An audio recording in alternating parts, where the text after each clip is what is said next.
progress. Born in Chicago, young Walt's life was shaped by the relentless efforts of his father, Elias Disney, a man whose hands were as hard as the life he led. Before Walt came into the picture, Elias Disney ventured into a rather peculiar business in Florida. He tried his hand at growing oranges on a plot he bought in Kissimmee, not far from where Walt Disney World would one day stand. However, Elias had a unique approach. He decided to sell his oranges not by the bushel or crate, but by the individual fruit, wrapped in hand-drawn labels that he made himself. It was a commercial flop, but it was one of the first times Elias showed his creative side, something that would later be inherited by Walt. The locals would laugh at the one orange at a time salesman, but it was emblematic of Elias's stubborn determination and perhaps unknowingly set the stage for his son's future in unique individual storytelling. After several failed business ventures, Elias moved the family to Marceline, Missouri, where Walt's love for drawing took root. He sketched animals on the family farm, innocent acts that foreshadowed the imagination that would one day define his career. When Walt was a child in Marceline, he had a beloved pig named Skinny. One day, Walt drew Skinny and showed it to a neighbor, who was so impressed that he paid Walt $1 for the drawing. It was the first time Walt sold one of his pieces, and even though it was a pig, it marked the beginning of his career as an artist. He used to say that Skinny was his first patron. But Walt's early world wasn't just about bucolic simplicity. The Wright brothers had taken to the skies, and by the time Walt was a teenager, World War I was ravaging Europe. At 16, lying about his age, Walt joined the Red Cross, driving ambulances through the war-torn French countryside. Amid the chaos, he kept sketching on ambulance panels, on paper capturing the juxtaposition of human suffering and his own need for escape into fantasy. The world was racing forward, and so was Walt, though as you'll see, it would be a bumpy ride. Chapter 2, Dreams Shattered and Reborn, 1920 to 1923. When Walt returned from the war in 1920, the world was dancing to the rhythm of the Roaring Twenties. Jazz filled the air. Prohibition created a booming underground culture. And innovation was on full display, from Thomas Edison's electric light bulbs illuminating cities to radio broadcasts connecting people across continents. America seemed drunk on its own potential, but Walt's journey was only just beginning. Walt found work at Pesman Rubin Commercial Art Studio, where he met Ub Iwerks, a man whose technical skill would become indispensable to Disney's visionary ideas. Together, they founded Laugh-O-Gram Studios in Kansas City. I was the bookkeeper in Laugh-O-Gram. What was peculiar about that peniace? Well, one night, I saw Walt feeding crumbs to a little mouse from his desk. He'd named it Mortimer, and that mouse became his buddy. Little did we know, that tiny creature would inspire Mickey Mouse, turning our small, struggling studio into a legendary tale of animation. Yet, in a country intoxicated by excess, Walt found himself plagued by financial failure. Laugh-O-Gram churned out charming animated shorts, but the studio never turned a profit. The cracks of failure were deepening. Across the world, storm clouds were brewing. Mussolini's rise in Italy, Lenin consolidating the Soviet Union, and America's own economic boom hiding a darker undercurrent. As these political forces took shape, Walt, nearly bankrupt, packed his belongings and left for Hollywood in 1923. He boarded that train with little more than a suitcase of sketches, but a stubborn belief that his time was yet to come. Mickey Mouse and a World on the Brink, 1928. By 1928, the world stood on a precipice. Charles Lindbergh had flown solo across the Atlantic, proving that man could conquer the sky, while Joseph Stalin solidified his rule in the Soviet Union, setting the stage for political purges. In America, cracks were forming in the glittering prosperity of the Roaring Twenties, foreshadowing the coming Great Depression. Walt Disney's own world was teetering on the edge of ruin. After years of hard work, he had lost the rights to Oswald the Lucky Rabbit, a character he had created and poured his heart into. It was a devastating betrayal, his animators poached by the very distributors he trusted.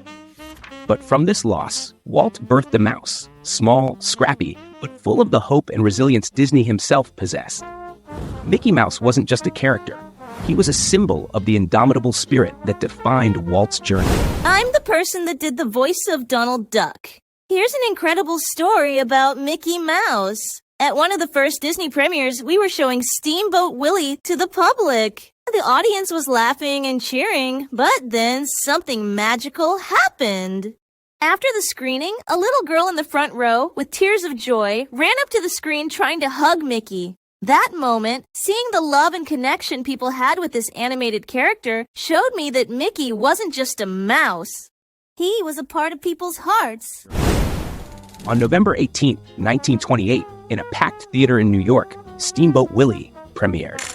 Audiences cheered as Mickey sailed across the screen, a sign of better days amidst the economic clouds gathering overhead. As the Great Depression loomed, Walt's financial struggles continued. His studio was under pressure, yet he delivered laughter to a world desperate for it. In Mickey's early cartoons, you can feel Walt's defiance, his refusal to give in to the failures and betrayals of his past. Walt Disney's early life is more than just a timeline of events. It's a tale of resilience, hope, and innovation. You've now seen how Walt, through sheer will and creativity, turned personal devastation into magic that would touch millions. His journey from a struggling boy in rural Missouri to the creator of a cultural phenomenon, proof that even in the darkest times, there is light. And if you want more insights into the life and struggles of this legendary creator, don't forget to like, subscribe, and hit the notification bell to follow this ongoing journey into Walt Disney's world. Chapter 4. Triumphs and Turmoil in the Golden Age, 1928 to 1954.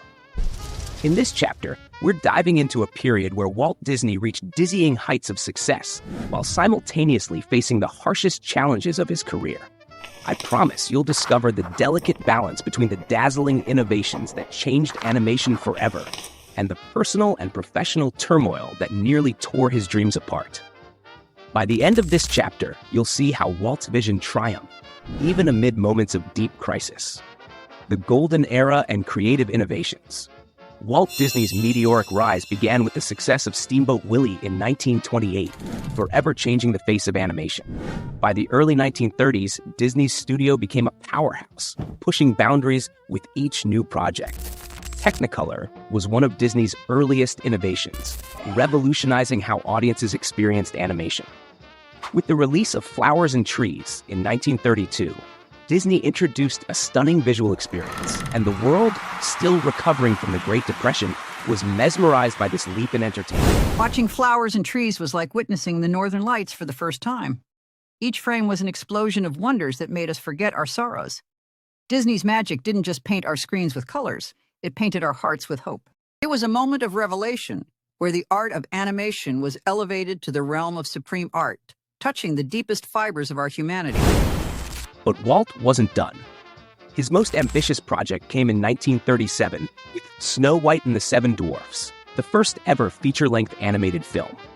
It was a huge gamble that nearly bankrupted the studio, but it paid off spectacularly, grossing millions and cementing Disney as a master storyteller.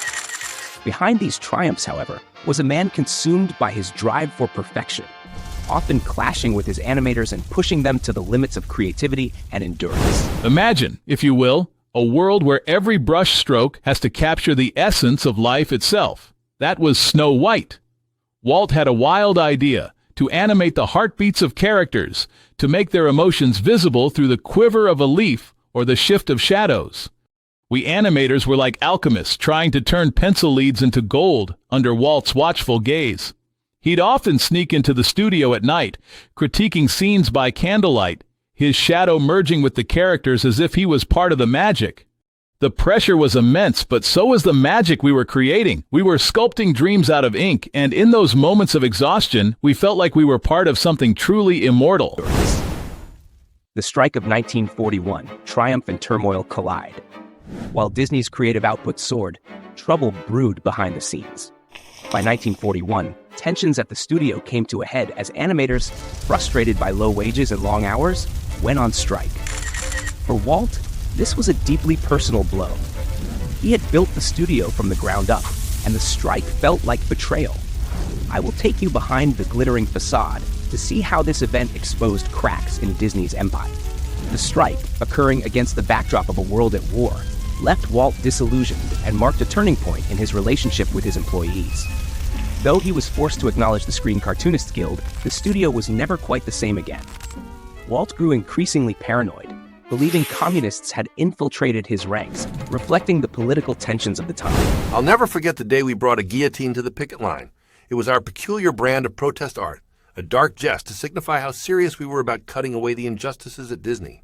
There was Walt driving past, his face a mask of disbelief, and there we were, with this macabre prop, turning the strike into something out of one of his own tales. For a moment, it felt like we were characters in a twisted animation, where the creator was now the antagonist. That strike wasn't just about wages, it was about reclaiming our dignity, our creativity, from the shadow of Disney's dream. We left the guillotine there, a stark reminder that sometimes to create beauty, you must first confront the beast. Wartime propaganda and creative frustration, 1941 to 1945. As World War II engulfed the globe, Disney's studio was enlisted by the U.S. government to create propaganda films, draining the studio's resources. Titles like Der Fuhrer's Face boosted American morale, but for Walt, this period stifled his creative freedom. The war effort consumed the studio, pushing Walt's grand visions, such as Fantasia, to the sidelines. Despite these frustrations, his passion for animation persisted, even though the global conflict took a heavy toll on his morale and finances. Imagine, if you will, our studio turning into a bizarre sort of military base, where instead of guns, we wielded pencils, and our battle plans were storyboards. Walt had this peculiar habit during those years. He'd start each day by drawing a small, hidden Mickey Mouse on every piece of propaganda. We made, as if to remind us, or perhaps himself, that even in war, there was a place for joy. One time, we found a Mickey hidden in the feathers of a Nazi eagle, a secret rebellion against the grim task at hand. It was like we were double agents, fighting the Nazis with laughter and satire, but also fighting to keep the magic of Disney alive. The war might have silenced our songs for a while, but Walt's spirit, hidden in those Mickeys, was our silent anthem of resistance and creativity. Walt's personal struggles and transformation. The war years weren't just a time of professional turmoil. Walt faced personal challenges as well. He became increasingly isolated, both from his employees, still scarred by the 1941 strike, and from the world at large. But even in these dark times, Walt's visionary spirit never wavered. Bambi, 1942, is a testament to his unrelenting desire to elevate animation to new artistic heights. The triumph of Bambi proved that even amid chaos, Disney's creativity could shine through.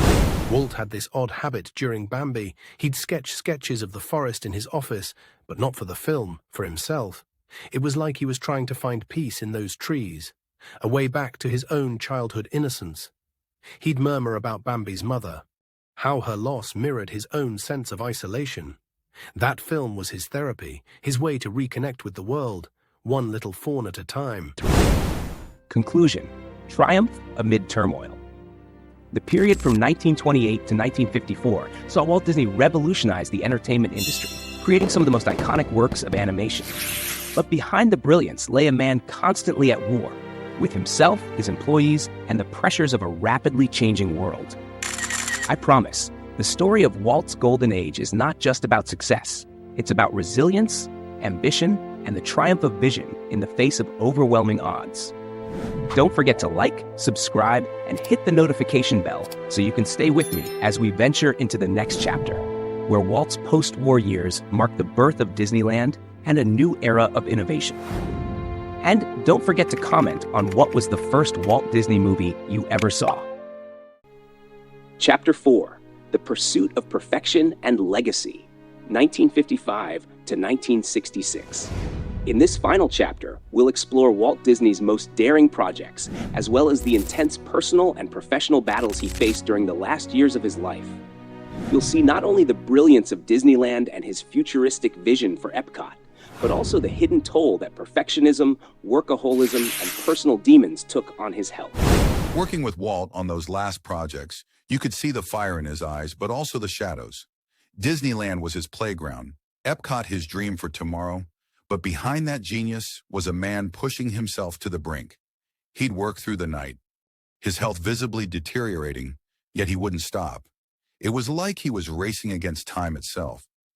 I remember him once saying, "I want to live forever or die trying," not realizing how prophetic those words were. The magic he created was boundless, but so was the cost to his well-being. Every detail of Disneyland, every vision for Epcot, was a piece of his soul, but each piece he gave away took a piece of him with it. By the end of this chapter, you'll understand how Walt's legacy continues to shape entertainment today, despite his unfinished dreams. The Disneyland Gamble, Triumph or Walt's Folly. Walt Disney's vision for Disneyland was more than just a theme park. It was a gamble that could have ended his career. Imagine investing everything, time, money, and personal reputation, into a project that critics derided as Walt's folly. Yet Walt pressed on, fueled by his relentless pursuit of perfection. The park was meant to be more than rides. It was designed as a world where stories came to life. Opening day, July 17, 1955, was a disaster. Broken rides, counterfeit tickets, and even melted asphalt. On that infamous opening day, it was like we were in the eye of a storm of our own making. The asphalt melting under our feet was symbolic, like the ground beneath Walt's vision softening. But Walt? He was unshaken. I remember him, amidst the chaos, still believing, still smiling, as if he could see the day when all this would be just a funny story we tell. He told us, "This is just the beginning. The real magic starts tomorrow." His faith in his dream was contagious. Despite the initial folly, Walt turned that failure into a stepping stone for something truly magical. That's when I knew this wasn't folly. It was just the prologue to a legacy. I promised to take you behind the scenes of that chaotic day, showing how Walt's refusal to give up turned near failure into one of the greatest successes of his career. Disneyland's success, however, was only the beginning of a new chapter in his life. A chapter where his obsession with control and detail would come at a personal cost. Battling perfectionism and personal demons. Despite Disneyland's success, Walt Disney's personal life was far from perfect. His perfectionism and workaholism drove him to relentlessly micromanage every corner of the park. He would walk through Disneyland every morning, making adjustments and changes constantly. But this obsessive pursuit of perfection extended far beyond Disneyland, leading him to pursue even more ambitious projects, like Epcot, which he envisioned as a futuristic city, a living blueprint for the future. Yet behind this drive was a man battling private demons. I promise you'll uncover the toll these pressures took on his health, especially his long battle with lung cancer, which he kept hidden from the public. Seeing Walt in those final years was like watching a magician who refused to end his show, even as the curtain was falling. He'd be at Disneyland before dawn, every leaf, every light under his scrutiny, as if trying to perfect an eternal moment. But Epcot was his true obsession. A vision so grand it seemed to consume him. I caught glimpses of the man behind the myth, tired, coughing in the early mornings. Yet he'd brush it off, his eyes alight with plans for tomorrow. He never spoke of his illness. It was his silent battle, fought in the shadows while he built dreams for the light. His perfectionism was his armor, but also his cage, locking him in a relentless pursuit that, in the end, took its own toll. His heavy smoking, a habit from his youth, only worsened his condition. But even as his health deteriorated, Walt refused to slow down. He continued working, pouring his energy into his final and most ambitious projects, despite the strain it put on his body. Epcot, Walt's final vision. Walt Disney's dream for Epcot was unlike anything the world had seen. A fully functioning city that would integrate the latest technological advances and serve as a model for urban planning. This was not just another theme park. It was a utopian experiment in living. But the project was so vast, so complex, that many of his peers doubted it would ever come to fruition.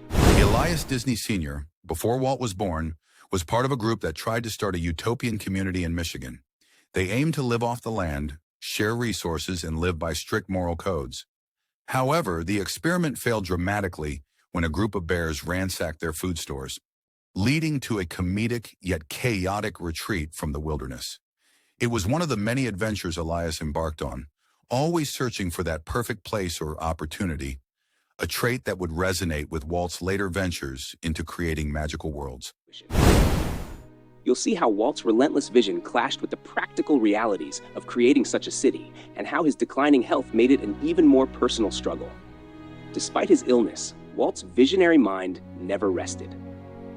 As the Cold War escalated and the world's eyes turned toward space, Walt looked to the future with unwavering optimism, even as his body began to fail him. The end of an era. Walt Disney passed away on December 15, 1966, at the age of 65, leaving behind unfinished dreams and projects. His death was a shock to the world, especially as his futuristic Epcot project remained incomplete, and many of his ideas for the future never came to full fruition. While Walt Disney World was later completed, Epcot never became the city Walt had envisioned. It was transformed into a theme park instead. When Walt died, it felt like the sky had fallen. Epcot, his dream of a perfect world, was left hanging in the air, incomplete. We walked through his empty office, the silence louder than any sound, surrounded by plans that would never see daylight. That day, it wasn't just about losing a leader. It was the end of a promise, the end of a world where anything was possible. His vision for Epcot was like a star that burned out before we could reach it. We tried to capture some of its light in the park, but it was never the same, never as bright as it could have been with him here. In this section, we'll not only honor Walt's lasting legacy, but also reflect on the incompleteness that his death left behind. You'll see how his obsession with innovation and his relentless pursuit of perfection defined his final years, and how they shaped the entertainment industry as we know it today. Conclusion: a legacy that endures. Walt Disney's story didn't end with his death. His impact on the world of entertainment, innovation, and culture is immeasurable. In his final years, he left us with Disneyland, the blueprint for Epcot, and an endless catalog of animated classics that continue to inspire. But his story is also one of sacrifice. Sacrifices that cost him his health and ultimately his life. His relentless pursuit of perfection brought him to unimaginable heights, but it also came with deep personal challenges.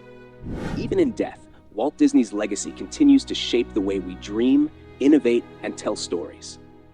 Walt's tale is not just about creating magic for the world, it's about the man behind the magic. A man who, despite his human flaws, left us with a vision that continues to inspire future generations.